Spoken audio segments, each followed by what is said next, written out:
a YouTube channel which focuses on exploring the depths of concepts in science and futurism. Since its first episode in 2014, SFIA has considered topics ranging from the seemingly mundane to the extremely exotic, featuring episodes on megastructure engineering, interstellar travel, the future of the Earth, and the Fermi paradox, among others. Regardless of how strange a subject may seem, Isaac always tries to ensure that the discussion is grounded in the known science of today. Isaac Arthur, welcome back to the program. Thanks for having me on, John. Isaac, it's been a crazy year. I think everybody can agree on that. And at the end of it, I've been thinking a lot about the near future and how things are going to unfold over the next century, let's say. Do you see, and you tend to be a positivist, or a positive person as far as the future of humanity, and I tend to as well. I think we can solve problems quite well.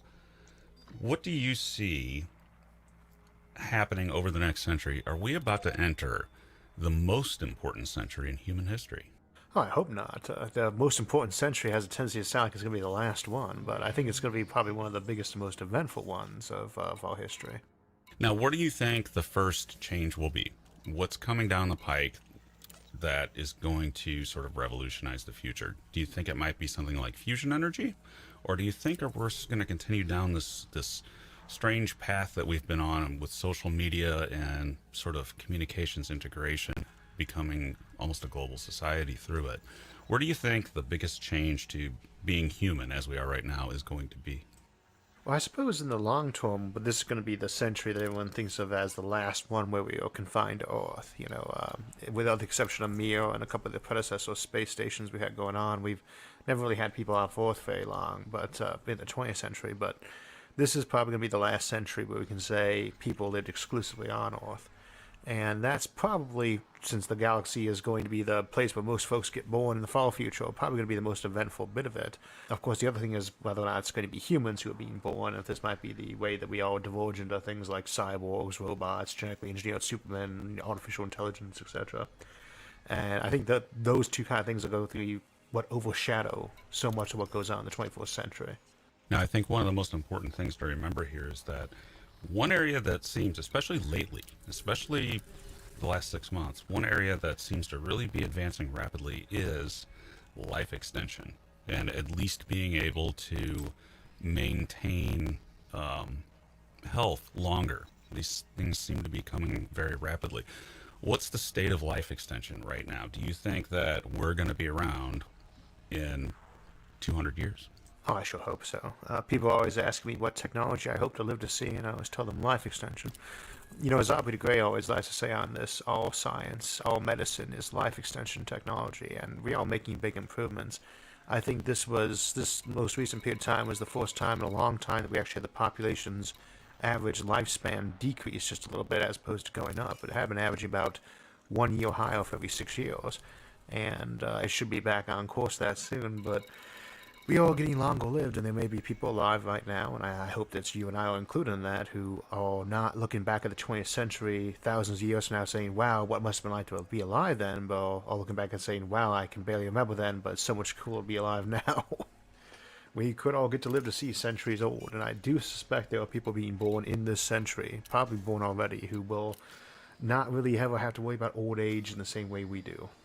That's an interesting idea, that the older you get, and if you start extending the human lifespan to centuries, the earliest memories almost seem like they go away. And I know that from experience, because having been born in the middle of the 1970s, I remember the 1970s, but only just barely. I'm sorry. Well, I guess I technically lived in the 1970s, but I didn't get to see of it because I was an infant in the womb at the time. There's very little about the 1970s I'd want to remember, though, just from reruns. But I really don't remember much of anything before I'd say maybe 5 or 6 years old before I really started having regular, cohesive memories where I could say X, Y, and Z. And before that, it's very spotty till maybe 2 years old and then nothing. I don't know if that's really an effect of just our brains going or why, but the memory is clearer the more recent you are to it. I guess it would depend on how we do our brains, because we'll have to at some point, if we extend lifespans enough, find out some way to store more memories or store them more accessibly. And of course we want to do that anyway, so we can actually start remembering better. But I don't think you'll be 10,000 years old running on a Mark 1 human brain. That's an interesting idea. If you could come up with a way to store additional memory or download memory from humans, number one, that would be one amazing archive, the memories of the entirety of humanity, because right now you just have what you write down or what you say or things like that, but what you remember is untouched territory. Do you think we could ever get to that point? Do you think that the memory of a human is downloadable and preservable? And is it even reliable? No.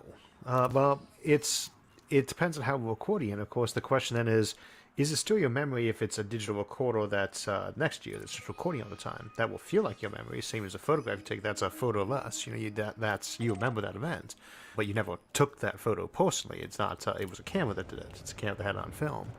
And if that's integrated enough in your head, it might not make a difference that it was like essentially an external drive in your own brain full of recordings. You come to think of that as just another piece of your brain, and with enough technology, it might really be integrated in like that. But the way our brains are set up right now for memory isn't really, not in that kind of digital chronological fashion. So, but of course, we might be able to set up whatever we do to record those to be more accessible that way, so that we could access our memories, our digital memories, the same way we access our current memories, and perhaps that they could download copies of neurons and format that into a chronological history too.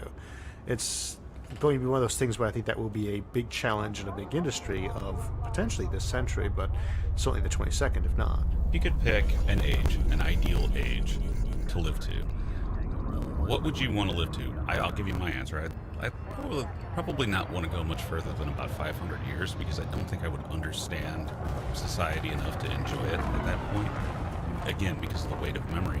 But if you could choose, all the way up into the point where statistics get you, you just get vaporized by something or whatever. Nobody lasts forever. How long would you want to live? My philosophy is always to live forever or die trying. I mean, potentially trillions of years, but I always put the caveat on that if it turns out that life is really boring or repetitive, I mean, I suppose you wouldn't care if it was repetitive but not boring, but if life got to be the point that's boring, it's not a Dungeons and Dragons, magic wish that's going to go awry and you turn into a mountain, it's, if you're not enjoying life as an immortal, you can presumably end it. And so I just like to keep enjoying it until it gets boring. And honestly, I think I could probably spend 500 years just catching up my reading list these days. Yeah, that's certainly true. My reading list never shrinks; it only grows. Although I have been rather efficient lately. See, sometimes horrified to hear about a book that you know from a friend where you actually one of the ones you enjoy, because then you're not sure what you're going to do to find time to actually read it.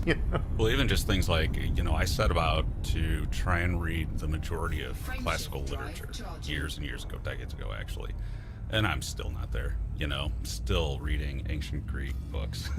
And I will be forever. I don't think I got around to even getting to Kill a Mockingbird or some other classics till a couple of years ago. And a lot of the classics, Homer, I know Homer, and that's about that. Virgil, maybe, that's that. maybe half of Shakespeare. Yeah, Shakespeare's another one. Think about all the time you have to actually do it, and then not just to read it, but to actually get to enjoy multiple performances. Because things like that, you could see 7 different versions, 7 different workings, and still enjoy it. And I like to listen to audiobooks, so I like to be able to listen to over again. And so it's not unusual for me to hear books 6 or 7 times or more. So you think about having centuries available to you, lets you just do that to so many more books. Especially when you consider your authors will be around still writing them, so you actually get to have book 500 of a series, not have to worry about the author having died off. What have you run across any good books lately? I'm in the middle of one right now by Brandon Sanderson. He's actually my favorite author. He does fantasy more than science fiction. His newest book, Rhythm of War, is out there. And on the sci-fi side, I'm trying to think of who I've listened to very recently. Dennis E. Taylor, but that actually done that because I have to prove the book. But I'd say right now, Rhythm of War, and it's a 50-hour-long audiobook, and I'm halfway through it. It's taking forever. Sure, there's the problem when you're orders, you never have time for a lot of your hobbies. When you're younger, you got tons of time, and you can't afford them. Yeah, absolutely. And then, it actually gets worse when you do it for a living. talk about sci-fi for a living. Yeah. The reading list gets even bigger and bigger and bigger than it would if it. Because there's a lot of one where you feel obliged. It's like, I didn't really enjoy that person's style as much, but this new book by them is one I need to read because it's going to be one of those ones people are constantly referencing. But sometimes you find, yeah, it turns out you really enjoy them too. Usually people enjoyed it, they enjoyed it for a reason, so, and sometimes not a stupid reason. I found a few authors that way that I actually enjoyed. And same for some TV shows too. I was thinking, with a lot of the BBC science fiction, like Blake 7, I remember seeing that one time thinking, oh my god, the special effects on this are horrible, but now it's one of my favorite shows, from the classic era at least. My television lately, as far as science fiction goes, has been dominated by The Mandalorian. I absolutely love it. I still haven't seen it yet. It's fantastic. If one enjoys Star Wars. Everyone tells me it saved the franchise from the horrible crime that Disney committed to it. It did. It literally did. They've saved it, and it's the first time since watching the original trilogy where it really feels like Star Wars, at least to me, and it's been pretty riveting. That one's been exciting me. And then, of course, The Expanse. Well, I haven't heard anybody say anything bad about it at all. What was that? Also, The Expanse has also... Oh, yeah. I like The Expanse for a few seasons. I haven't seen the rest of it yet. I mean, because it got canceled on Sci-Fi. I know they brought it back, but I hadn't had a chance to catch up on it. And so, I wasn't sure. I know they did apparently come out with more, but I don't know what the status of that is. Well, I think it went to Amazon, and then I think it is now going to be canceled after 1 or 2 more seasons, I think. But then again, shows after a while, I mean, you think about most of the science fiction shows, that actually got to like season 7, usually wasn't that much to write home about by the time they got there. Time for a new concept or a new something or other. Like, Star Trek The Next Generation is always a kind of classic 7 season 1, but the first 2 seasons are trash, and the 7th season was phoning it in. But seasons 3 through 6 were great, Yeah, it sometimes happens that way. But this is different with, like, The Mandalorian, which it hit the pavement running. So I definitely highly recommend it. And that comes from somebody that did not so much enjoy much of Star Wars for years now. I guess, in hindsight, the prequels weren't as bad as the sequels, but I was a big fan of the expanded universe. They kind of spit all over it with the Disney acquisitions. Not that I ever thought they had a chance of really being able to integrate that properly. I mean, you write your corners, authors are writing a corner otherwise, because what they could do, read all 300 books before they write anything. Spend their time something with the right.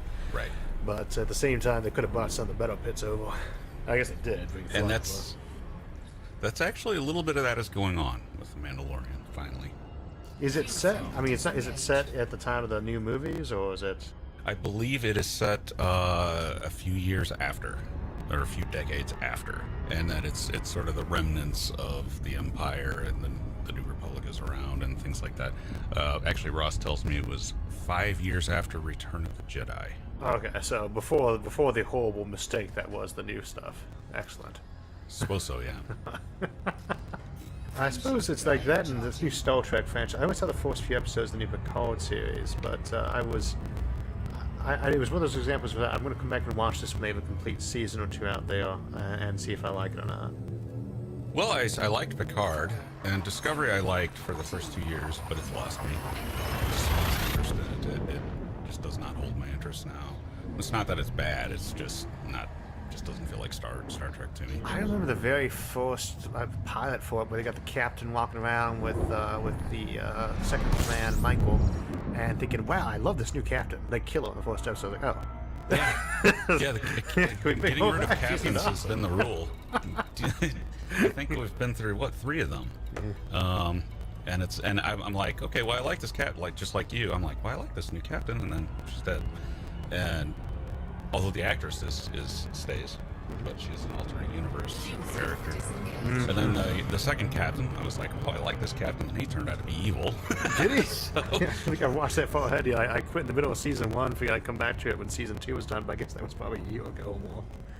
Well, the really good one was season 2, because there they brought in Christopher Pike, played by Anson Mount, who I actually interviewed on this show.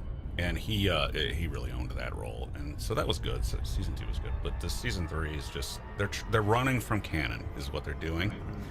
They decided to go into the far, far distant future, so they don't have to worry about anything canonical. Well, I can kind of sympathize with that a little bit, but if you got a franchise, use the canon. I mean, don't be completely bound by it, but use that. That's where you're your audience from. Otherwise, just, I mean, it's not like there aren't a million other science fiction series that could be, written or resurrected and used for TV format, like Foundation, Dune. Well, actually, I don't know if I want to do any of those because they have such big fan bases that you might get your throat slit if you didn't do it quite perfectly. But, I don't know, if you had Star Trek, try to at least, well, yeah. Star Trek canon is kind of crazy anyway, but... Well, it's very detailed and in-depth. Yeah. Of course, so is Star Wars. But the one thing about Mandalorian is that they have kept in canon very, very well. So, and there are all kinds of Easter eggs, that nod back to other stuff from the past. So I've enjoyed the whole thing. Other than that, there's not really that much sci-fi that's been exciting me on television or in books that have come out just recently. I mean, not recently. I'm never sure if I'm just missing some of it or it gets dated, but or if I get dated for that matter. But I'm trying to think about what the last sci-fi book I actually read was that actually counts as real science fiction. Because I read a lot of Warhammer 40k novels or listen to them, and I like them too, but they are not even as scientifically realistic as Star Wars. Yeah. Well, and that's always... It begs a question. Hard sci-fi, which is rare, mm-hmm. even then, oftentimes it's not hard or it gets dated. That's certainly happened to me. Oh, sure. I think about how much they did telepathy and like all the stuff from the 50s and 60s, and so it's like telepathy was in every story, and it was just, there. The question about that, though, is... Will telepathy make a comeback? Because I can think of some future technological ways where it might be possible, and maybe not that far off.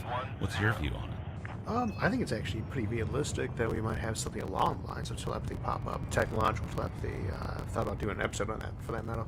But in terms of being able to do connectivity between the human brains, I think what it is we realized how crazy it was to think you could just casually read a mind, now that we actually understand them better. Things like the MRI are out there. But at the same time, the idea that you'd want to be able to connect people so they could talk, yeah, absolutely.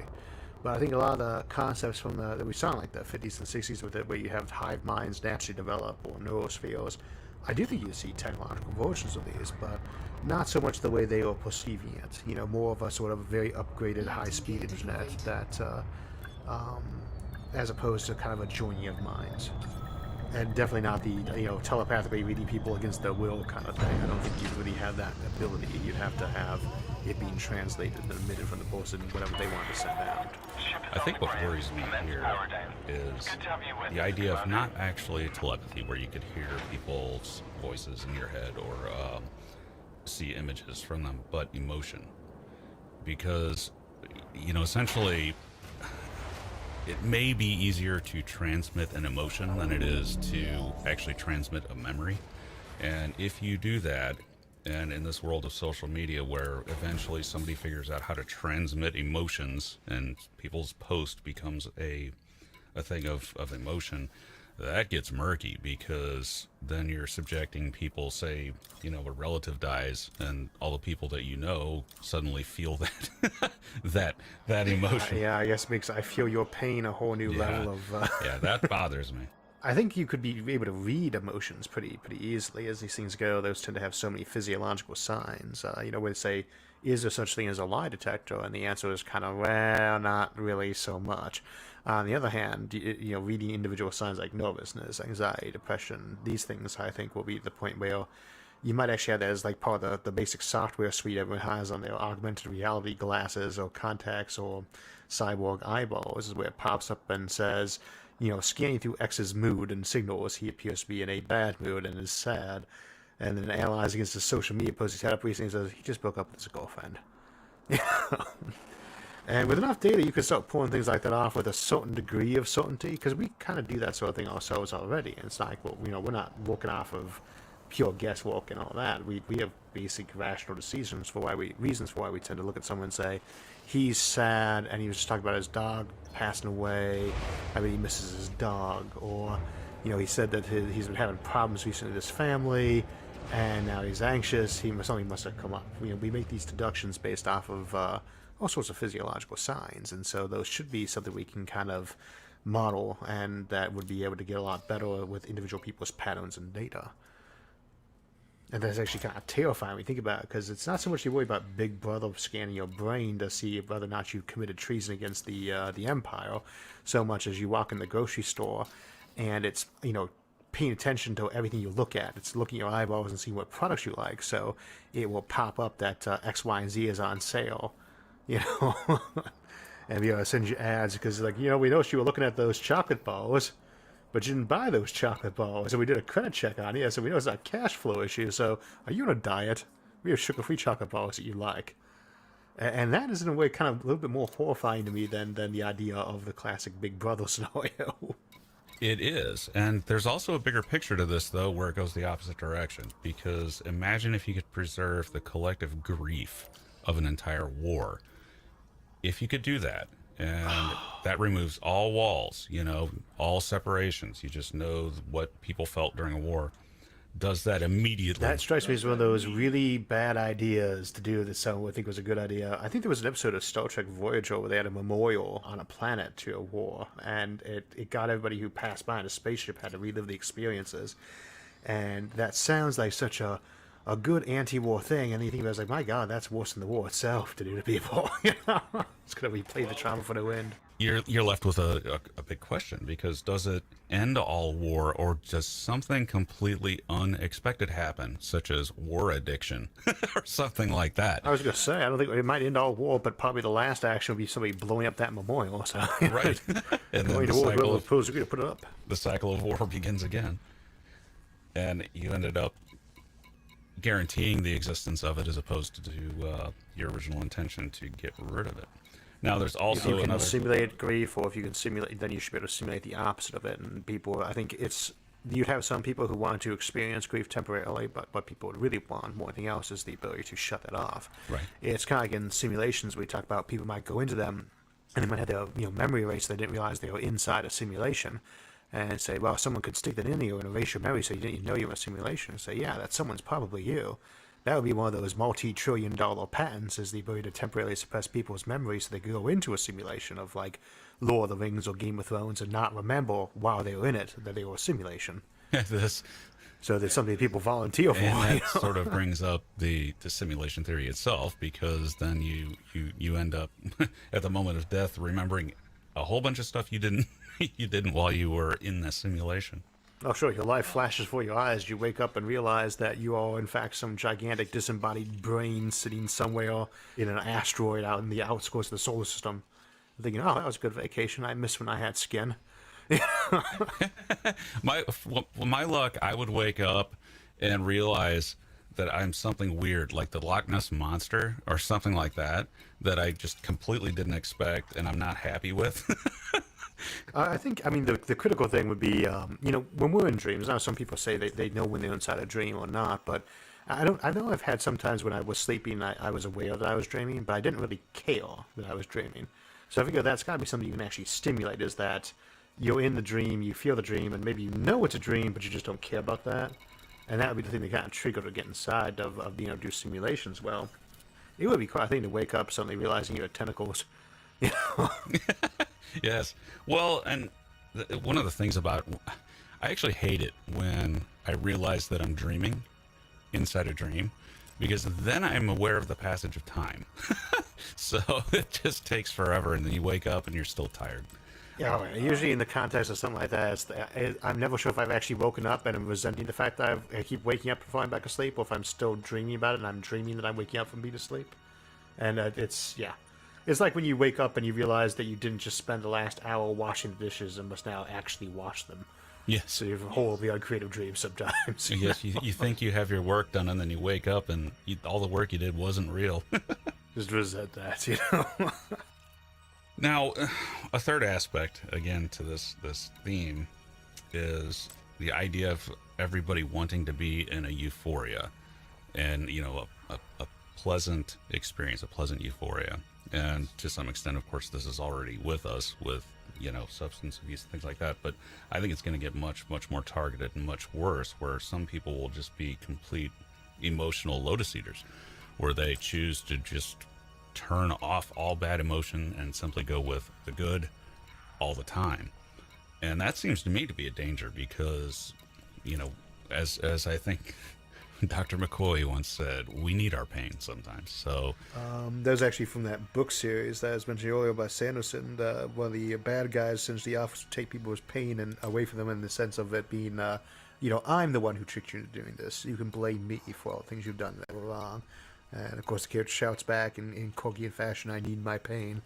I'm not sure that we can always say that, people want euphoria, very simplistic euphoria, and often appeals to folks who are on the younger side, or things like that, because they don't really have that complex life thing of all the other types of contentment and happiness that you kind of have from the longer range stuff. So I think that might be what gets some of these folks.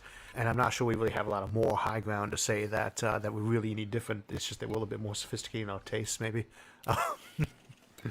But I think you would certainly have a problem with people trying to, hijack their brains, hack them so they were just always happy or things like that. But what worries me more on something like that isn't so much that there'd be people who would want to do that as there'd be people who would tend to subtly encourage that, not out of a particularly open evil attitude so much as every person who's outside of that doing that is somebody you don't really have to worry about as competition. And in a post-scarcity civilization, it's not like they're really draining resources by existing in some bubble vat somewhere. It's minimal. So I think for a lot of people, it's just a way to, to get people out of the euphoric drug that they have a small quantity of, which is personal prestige or success. If your drug that you're addicted to is competition inside the real world, whatever it is, then having other folks who are just off being happy makes you feel better because it's less competition. You can pat yourself on the back and say, well, yeah, but they'll live a very happy life, and I work to help make sure they can enjoy that euphoria. And I could see us sliding into that. Normally I don't like slippery slope analogies for human behavior, but that one always struck me as a little bit concerning because, what they say about the road to hell always being paved with good intentions. It would be so easy to imagine if it wasn't a drug that made people sick or crazy or anxious or desperate, but it just made them generally happy, like getting to surround a virtual utopia all day, things like that. It would be very easy for me to imagine us encouraging folks in that direction once we hit the post-scarcity level. Because there is always a scarcity of one critical thing, and that's stuff that nobody else can have, like being the best football player, or being the person in charge of X, Y, or Z, or being the best seller of the year, that kind of thing. That's a unique, scarce item. But in virtual reality, with the euphoria drug, that's available to everyone, maybe. And we have to take a break. When we come back, we'll tackle the future of nanotechnology. I can't stay long. I have a busy night tonight. I have to make a lot of coffee. What are you doing, Isaac? On Christmas Eve of all nights? Well, it's funny you should mention it. Hold that thought. I need to make an announcement. Will the owner of a red sleigh please move it? You're double parked. I must say, Isaac, I love what you've done with your beard. White looks good on you. Oh no, not beard talk again, John.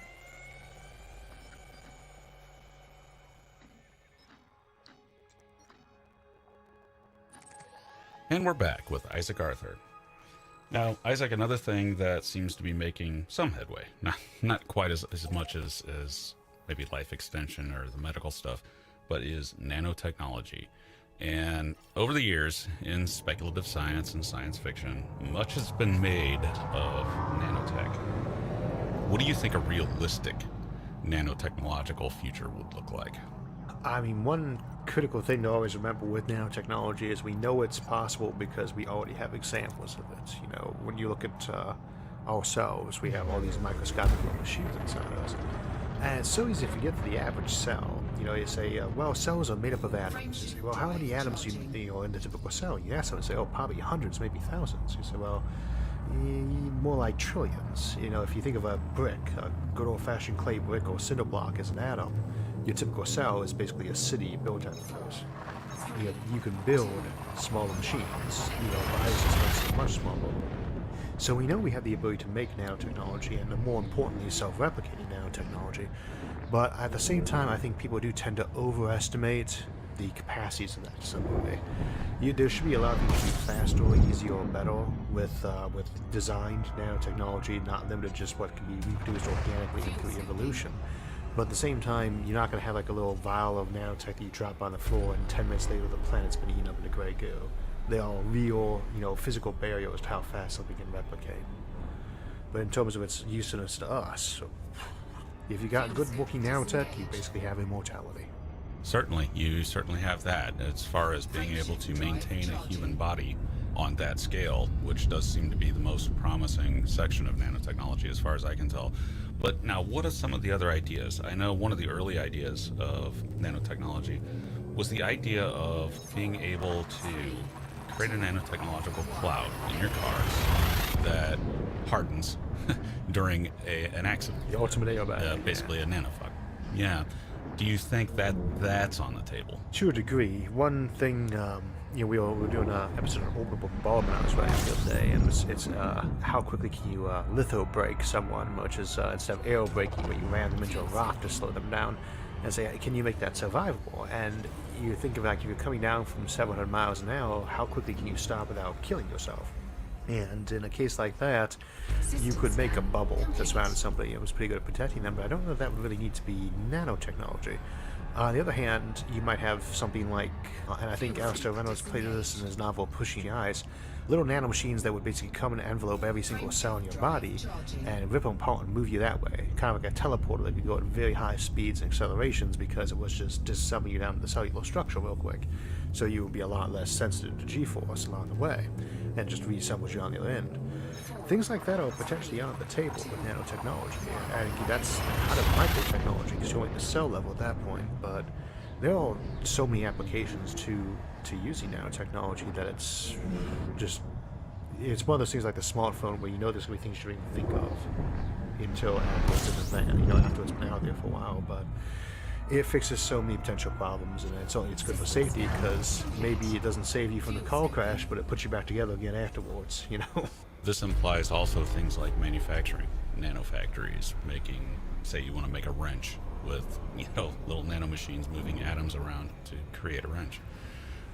At what point do you start running into problems like heat generation and things like that could shut down something like that, say, in the context of a nanofactory? I think almost any time you try to make something macroscopic and simple like a wrench, you're better off just using the existing kind of production. So, nanotech is going to individually moving stuff around. It's like having somebody move every individual piece of gravel on a pile as opposed to using a bulldozer.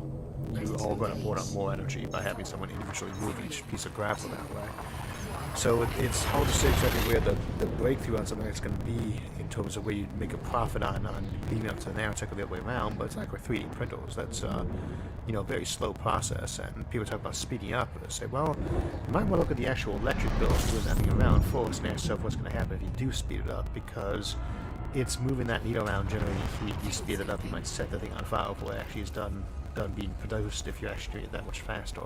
It's a lot of energy involved in a process like that. We're doing everything individual, every single movement. But at the same time, I can't see it being used for producing mass scale goods. I can easily imagine it being used for intricate stuff. And one thing it does open up is not just the repair of humans, but the repair and upgrade of things like computers.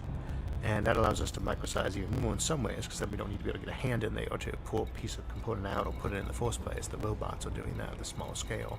And they're fixing things, and not just expensive things like computers. Now they're fixing your house too. You don't like the paint color, you tell it I want to change the paint color, and the next morning you wake up and it's a different shade of green or blue or whatever it is. And some things are back in there fixing the wood. The wood's not rotting out, the metal's not rusty anymore, it's getting fixed. And that's going to have a huge economic impact too. Now this leads us to something sort of dangerous though. If you integrate nanotechnology into computer technology, you run into things like, an artificial intelligence that can have its nanotechnology reconfigure itself and learn and grow, things like that. And that seems like an avenue where you could end up with a monster, right? Very much so. I remember we were sitting around one time trying to figure out all the ways you could potentially contain an AI so it could get itself into problems. And one thing that I suggest as a way for it to escape would be if it was good enough, it might be able to take its own hard drives and the lasers it's using to read them and so carefully edit its own data that it actually managed to cut out something like a little nanotech machine from its own hard drive just by running its little lasers for scanning data. Now I think that's a pretty extreme example, but it's kind of a good example of how you can never really isolate something completely and have it interact with the universe. There's going to be some way it can interact. Now, at the same hand, I never really worry that much about the self-contained AI that goes crazy and wipes out humanity, because I never assume there's just going to be one of these things.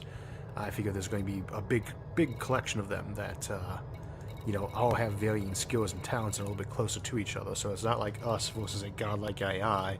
It's us and a whole bunch of other things of various demigod stages that would be opposing him when it got run away.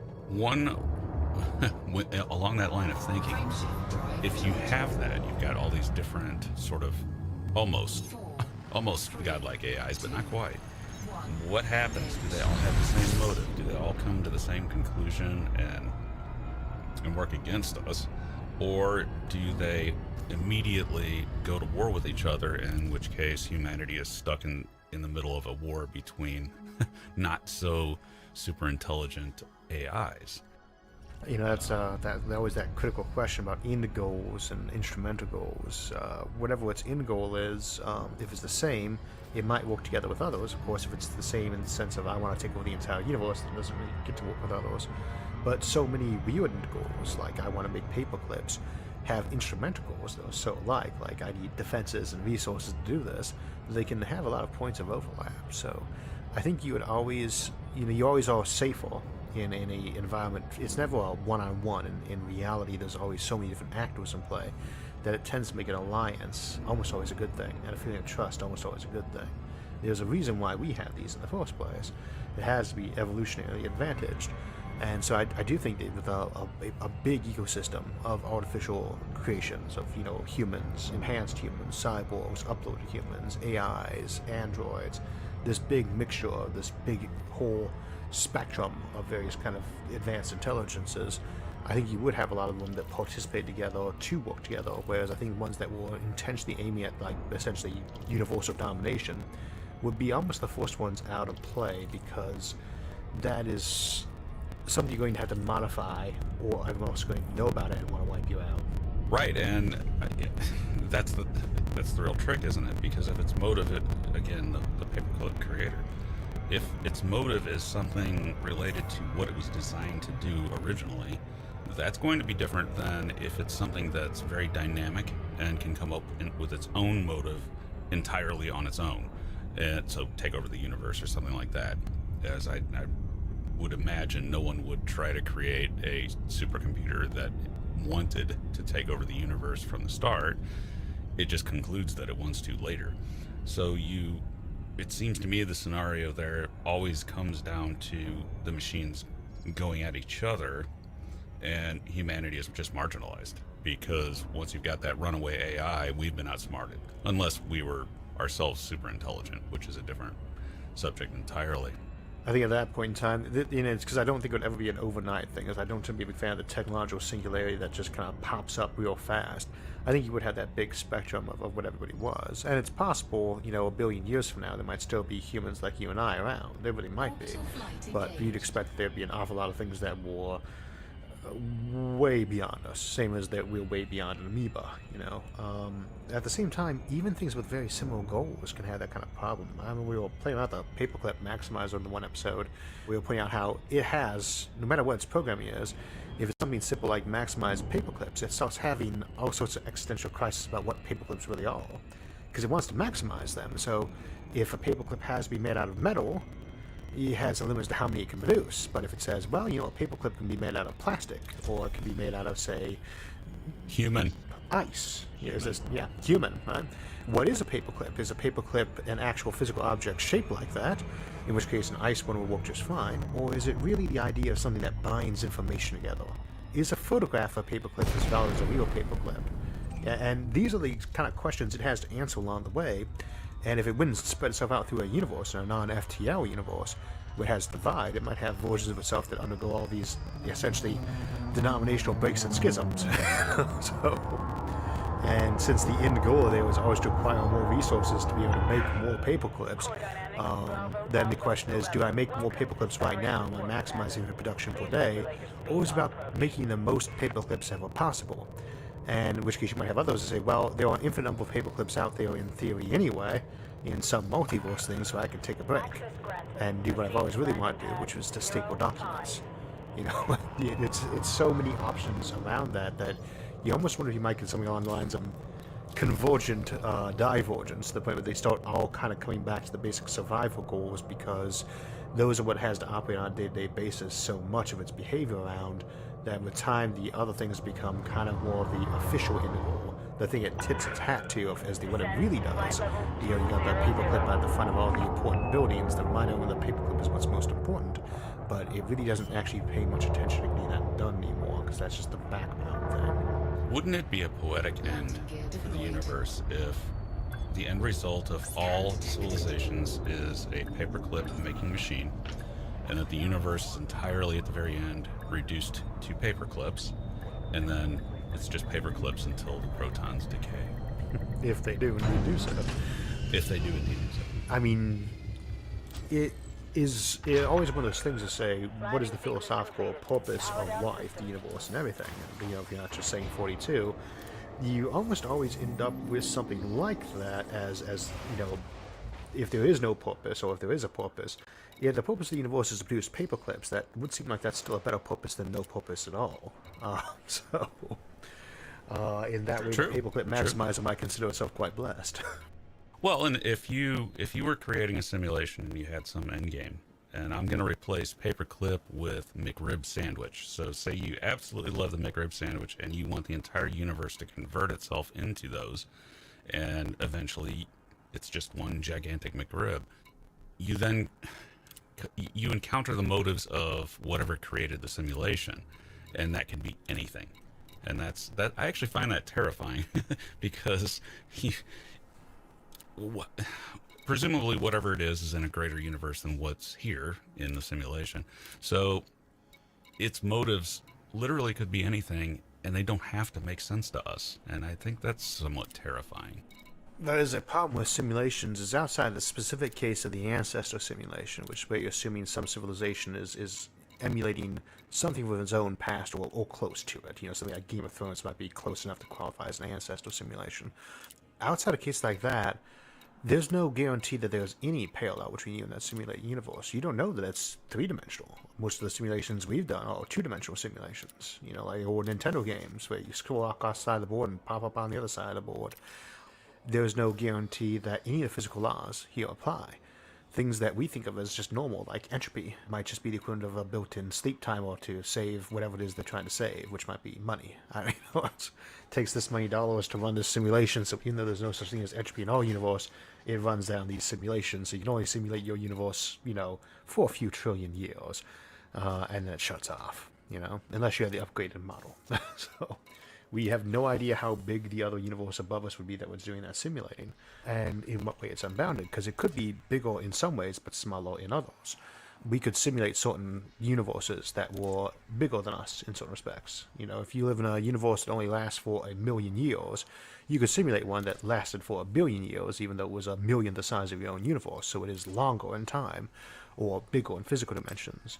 So it is basically anything you can think of that you could simulate in our universe is essentially, minus the fact that it's bigger, something that could be simulating us. And that just opens the door up to so many crazy scenarios. And we have to take another break. When we come back, it's alien civilization time. John, I was just looking at your W-2 tax forms from 1996. I still have those? No, but I do. Why is the shopping mall paying you for special services? YouTube didn't exist back then, so I had an acting job of sorts. Oh dear. What? It says you were a Christmas elf. Oh yeah, I remember you from back then. I brought joy to tens of families. And we're back with Isaac Arthur.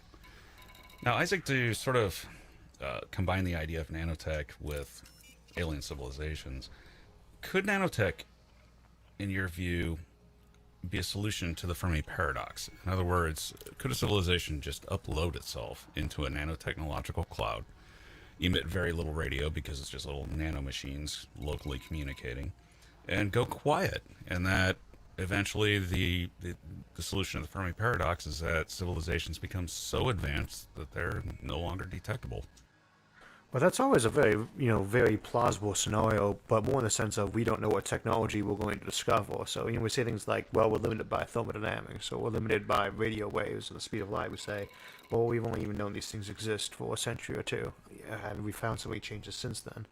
But one of the problems with things like that approach is you say, well, we're going to go miniaturize, we're going to go very efficient. And you say, all right, now you've been efficient, you've maximized your efficiency, you can cram 1,000,000 people into whatever space or energy would normally support one of us. But populations keep growing, and if a population doubles very slowly, just say once every 1,000 years instead of the twice a century we did last century, that's a very slow growth rate, and yet they double in 20,000 years. Doubling once every 1,000 years, they'd have doubled 1,000,000-fold in just 20,000 years. Well, that's 20,000 years next to the age of the universe. And then in another 20,000 years, they'd have gone up to 1,000,000,000,000 for their number, and so on. So almost any time you have something that's based around efficiency, if they're still growing, then it will eventually break down. On the other hand, if they're not growing, you don't really need a Fermi paradox solution anyway, because all that really requires is that life not be so common that we're all literally in each other's backyard. That life just be a few times per galaxy, for instance, so that you don't just happen to pick up the radio waves. And if that's the case, they're just not growing that much, then that's a Fermi paradox solution all on its own. If you had to guess, out of all of the Fermi paradox solutions, I know of almost 100. What do you think which one just strikes you as the most likely? And I bet I know what it is, but I'll let you answer. I said the first one popped in my head would be the eukaryotic cells, but I think that one's one of the ones you're popular with. It might be the one that's why I was thinking about it. Is that you mentioned that to me one time as your preferred one? I always go for the assumption that intelligence of the variety that we have is very rare. I just don't know if it's because things as smart as dolphins are rare, or things making a step from dolphin to human is very rare. I tend to figure that very simple life is common, but that, we spent 400, 500 million years going from simple land-based life that already had brains to what we are nowadays. We spent about 1 billion years going from that most basic primitive life form up to the stuff that would pass as basically modern microbes. There was a big jump there to this, and that strikes me as a thing to really be looking at, because your generations go a lot faster. Whatever's changed between us and our ancestors 1 million years ago, that's only maybe 100,000 generations or less tops. Whereas bacteria have that many in the course of maybe 1,000 years, not 1,000,000.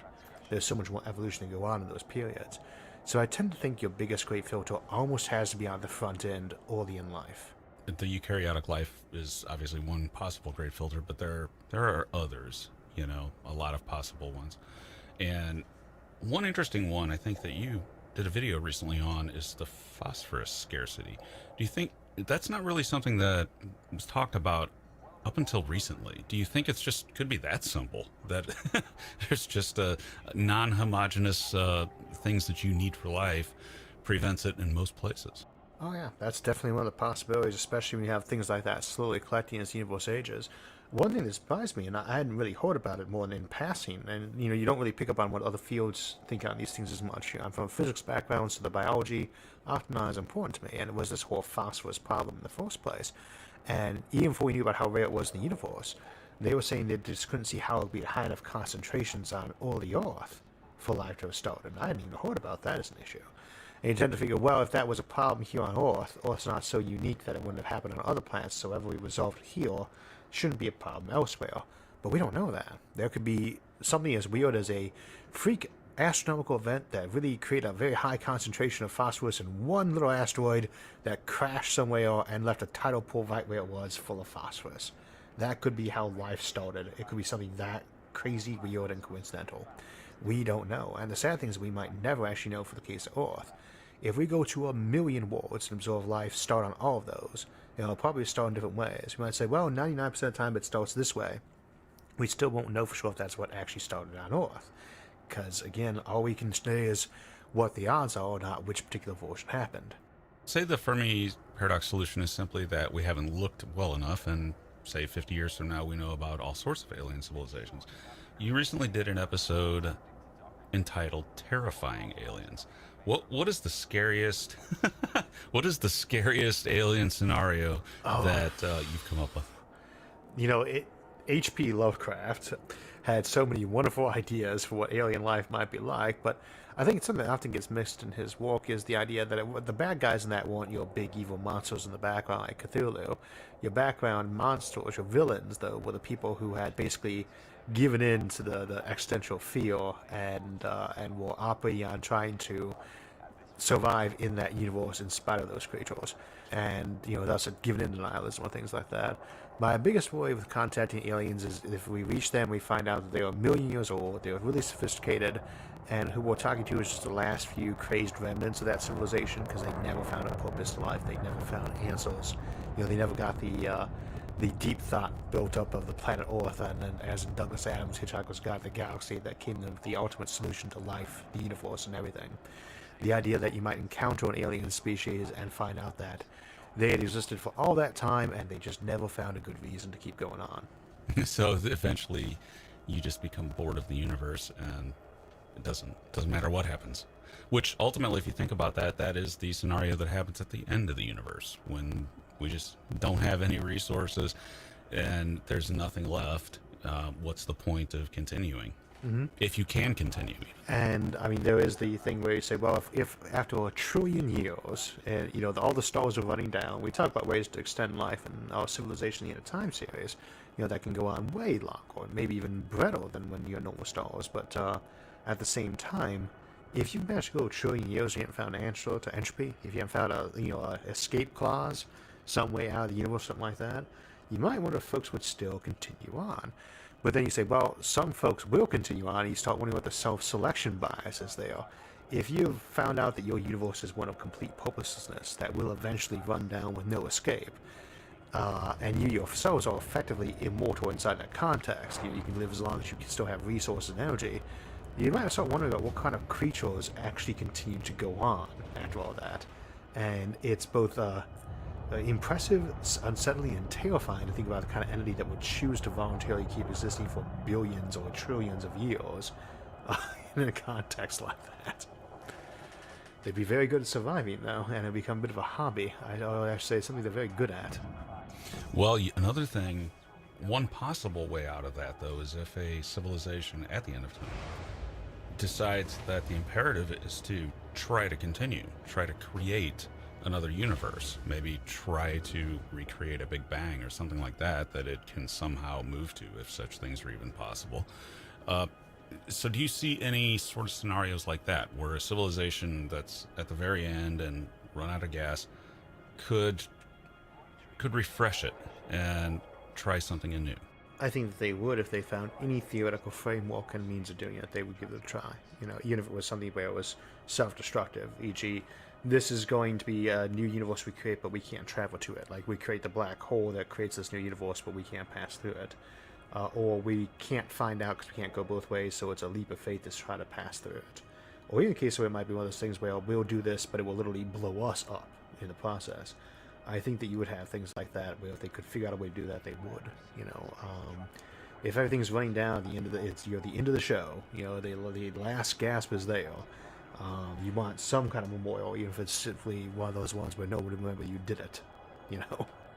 And there is the idea of Penrose's idea of a civilization imprinting on the next universe, imprinting in the cosmic microwave background radiation a message. And that might be something that a civilization at the very end of their universe might well do, because there's nothing else. I think, was it Stargate Universe? Where I assume that was what they were aiming for. They were the hidden message they had talked about being in the fundamental structure of the universe for that show. But it got canceled. But yeah, if you could find some way to do that, you could imprint, even with something, just like a clear pattern that said blah, but you could potentially put quite a big of a Rosetta Stone into something the size of the fundamental structure of the universe if you wanted to. How many bits of data can you carve up if you have to use something like a supercluster as a bit? If you had your cosmic voids as your zeros, for instance, and you're going that big, how big of a message could you put into an observable universe? And I probably have to work that out, but I suspect you could still get a couple megabytes in there. To shift gears back to the immediate near future, predicting the immediate near future. In regards to space, we obviously have Elon Musk wanting to build a Mars colony, and we have Jeff Bezos wanting to create O'Neill cylinders and things like that. What is the most realistic route you think that we are going to have our first real presence in space, not just a space station orbiting in low Earth orbit, but what do you think the first? And actually, let me rephrase that. As someone that makes videos and talks about megastructures, what's the first one that you see us building? I guess it depends on how you define a megastructure. If we talk about just something really big, a solar shade, that's or a solar meal cluster. There's just so many things you can do with that, and it's so easy to manufacture in situ. You can build a meal that's a kilometer across and stick it into something the size of a normal rocket right now because it's not that thick. Biggest problem is actually spinning the thing up when you get outside of there. But you can produce something like that on the moon relatively easy because how hard is it to melt down metal and roll it? It's probably much easier than making microchips or rockets, That would be your first biggest object up there. And because you can use something like that for climate control, climate change concerns, power generation, that would be your first big object. But again, that might weigh, a ton per kilometer. The first big station, though, I think would almost have to be something running either Mars or moon gravity as a spin gravity station, so we could check that out. You don't really need one for the moon because it's only a couple of days away, but for Mars, we cannot send people to Mars responsibly. We cannot send people to Mars until we've seen what the effect of humans in low gravity for a year is. Not zero gravity, low gravity. And, I think it would be irresponsible to try to be sending these Mars missions out there manned until we've actually done something like that. So, on the scientific end, that might be the way we do that. But to me, the bootstrap to get us really into space in a big way always has to be how can we bring this money home here. And you really only have those three paths. The one is just the continued improvement of the communication system you get with satellites. That's a very real thing. Recon, satellite communication, data movement is a growing industry in space. The other one, of course, is your precious metal mining. Those things, not materials for building in space, because that's catch-22. It's nice to be able to build things like an O'Neill cylinder to have people there, but there's nobody there right now. But precious metals, we want those here.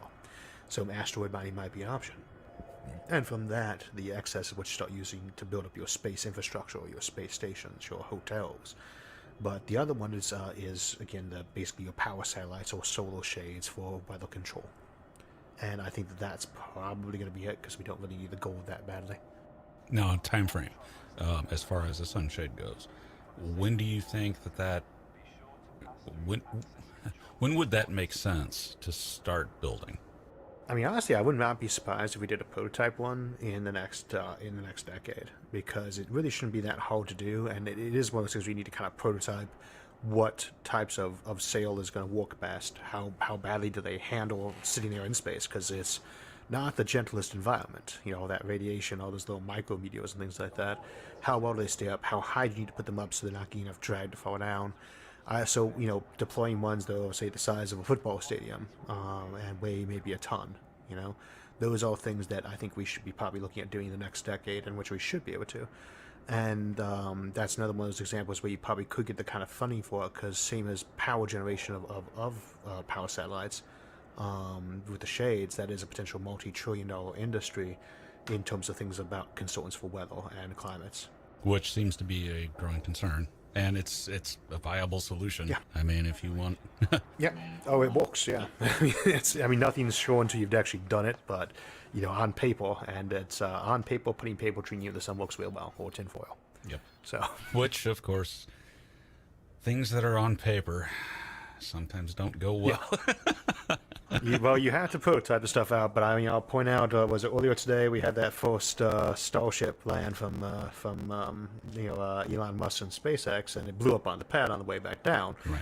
And of course, that's not too surprising or hardly a big to be concerned about first time through. But for those of us who remember the first time he managed to land one of those rockets, that was amazing. And think about that compared to just making a robot whose only job is to scoop up lunar regolith and smelt it down into aluminum and roll it as a foil. Right. Versus landing a rocket. Yep. That is a whole... it doesn't seem like the one should be all that hard. It will still need prototyping, it will still need work, but I really feel like if we can make a rocket land unmanned robotically like that, then we can make tinfoil in space.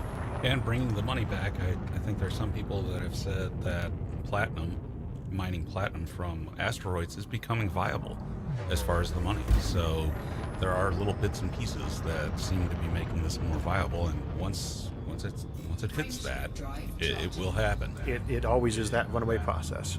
One thing piggybacks on the other, because if you got that structure up in place, suddenly it gets just a little bit cheaper to do another.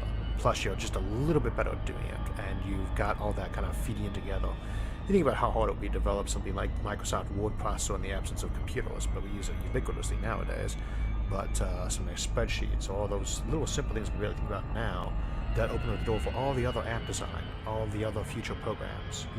Back in the day, Palm, right, leads to the modern video game. These things feed off each other. If you get any one of these going, it bootstraps the others. And it's just a question of which one is it going to be first and when is that going to happen. And we are all so jaded from the last few decades of thinking we were going back to the moon any day now, and it never quite happens. And it's hard to remember that to the degree that's kind of failed, because there was no reason to go back to the moon, not until we were there permanently.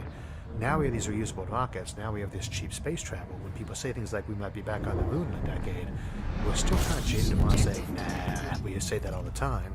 And yet it feels a lot more real now, doesn't it? Like it really does feel like it's right on the edge of something that's going to happen sooner than later. It does. It feels very different. I think back to, the year 2000. This was all science fiction, and it didn't look like a Mars colony. I mean, maybe visiting Mars, yes, but a Mars colony, I would have said that's centuries in the future. And now it's still hard, but now it's not so impossible seeming. And that happened faster. I mean, I was a little more optimistic, I suppose, but even then, I was not thinking Mars this century until, maybe the last 5 or 6 years. And it's still hard to say that we'll actually have a real colony on Mars, for instance, but this is one of those things that can happen as fast as people want to once you get the tech in place. I don't say you're not going to have a big population in space or on other planets in the next, couple of decades or centuries, just because there's not that much time to need to go there. There's no fertile land where you want to fall. So once you get to a certain point, that's not prestigious anymore. Why are you going to Mars? And that is still going to be a problem down the road, but it now feels like that's one that's got a potential solution. That is that glad I should say. It feels like something we're actually going to have to worry about that as a problem, as opposed to it always being something in the future to think about. My last question for you, Isaac. Okay.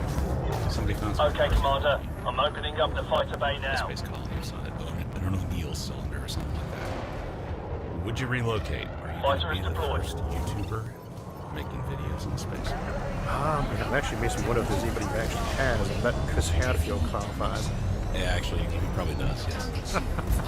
and he's certainly welcome that title. I love that man.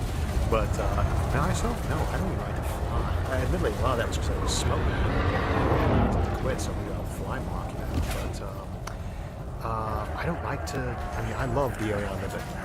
To be the idea of even moving 20, 30 miles away from that is not something I look forward to. But I would probably go visit the moon or go visit an orbital ring. And if it got easy enough, I might go visit Mars, but I really don't see myself as ever being much of a space tourist that I want to call this myself. I'd much rather settle down and work for other people to do it. Vicariously enjoy the full thing. Yeah, I have to agree. I don't see myself ever going into space, although I waffle, but I don't see myself. And people will sometimes they'll say, well, if you don't want to go, what makes you think other people want to go? And I say, are you serious? There are tons of people who want to go to space. Well, I don't want to go climb Mount Everest, but there are plenty of people that do. and I mean, that is one of those things is, you always have another generation of folks who would like to go and do something that other folks have not done yet. And I would love for them to be able to do that. Doesn't mean I had to go do it myself. But I mean, if it was a choice between me going there or no one ever doing it, oh yeah, I'd get my butt on board the space plane then, yeah. But while there's a line of people who would give up their soul to go on to the next rocket, and it's not really something I want to do that much, yeah, I'll wait my turn. All right, Isaac, it's been a pleasure as always. Thanks for appearing with us, and we'll talk to you again soon. John, I got you for Secret Santa. Well, that's just wonderful. Oh, no, I think you'll like it. Wait a minute, what? You got me a box of chocolates instead of like an avocado or something? That's wonderful. There's a catch though, isn't there? No catch. Not this time. Well, I got you something too. Really? Here you go. I'll even open it for you. It's a rock, John. You got me a rock. That's right. I know you love rocks. Actually, wait a minute. If we got each other for Secret Santa, then who got the possum? You don't want to know, John. Merry Christmas. Where's that glow coming from? I didn't put up Christmas lights. Wait, there's an alien fusion reactor outside, and it's powering the lights. Wait, I don't even have a window in here and I can still see it. Anna, this has to be unhealthy. Probably. Enjoy your chocolates, John. Thanks for the rock, though.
Fuel scooping.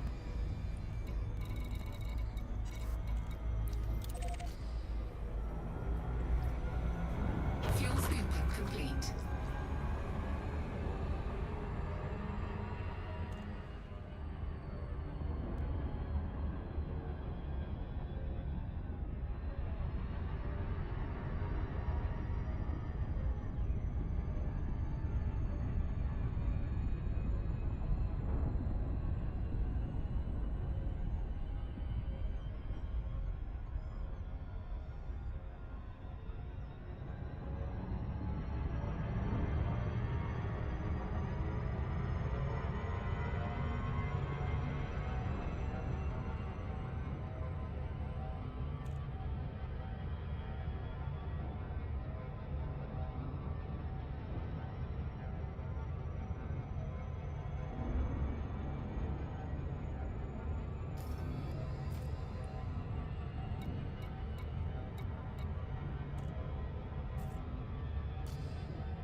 Orbital flight engaged.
granted. You are go for approach to pad 05.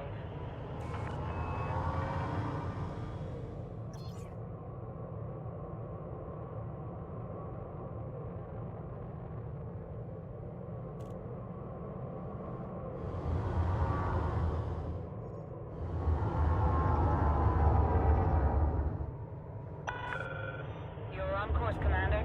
Maintain heading.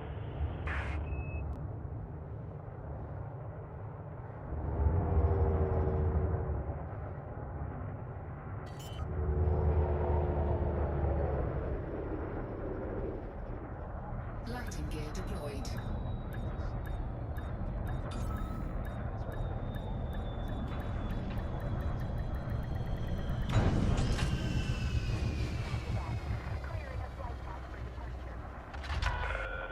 Landing sequence completed.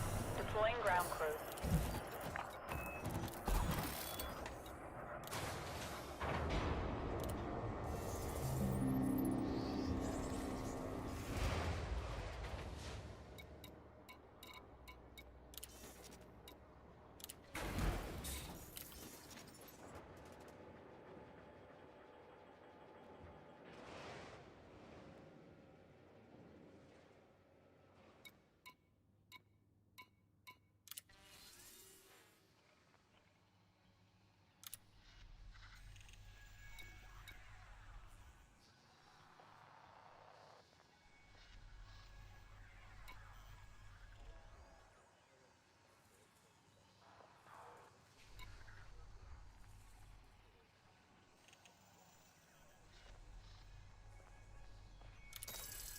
Incoming message.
Incoming message.